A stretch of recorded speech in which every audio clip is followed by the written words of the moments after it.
In today's video, I'm going to teach you how to select all in WPS Office. Selecting all the content in a document is an essential skill, whether you are editing, formatting, or preparing a document for review. WPS Office provides several ways to select all the text, images, and other objects in your file, and knowing these methods will save you time and effort. The first method is simple and intuitive. Using your mouse, left-click and hold anywhere on the text, then drag down to highlight the portion you want to select.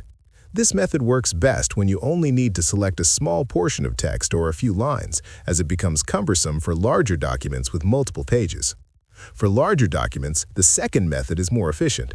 Go to the Home tab at the top of your WPS Office interface. On the right side, you will see an option labeled Select. Tap Select and a small menu will appear with different choices. Choose Select All and this will instantly highlight all the text, images, and objects in your document. This method ensures you do not miss any part of your content and works well regardless of the document size. The third method uses keyboard shortcuts, which is the fastest way to select everything if you are comfortable using your keyboard. For Windows users, press and hold the Control key and then press A. This will select the entire document in a single action. For Mac users, press and hold the Command key and then press A to achieve the same result. Using keyboard shortcuts is especially useful when working on long documents as it eliminates the need for scrolling and manual selection. By mastering these three methods, you can quickly and efficiently manage your content in WPS Office.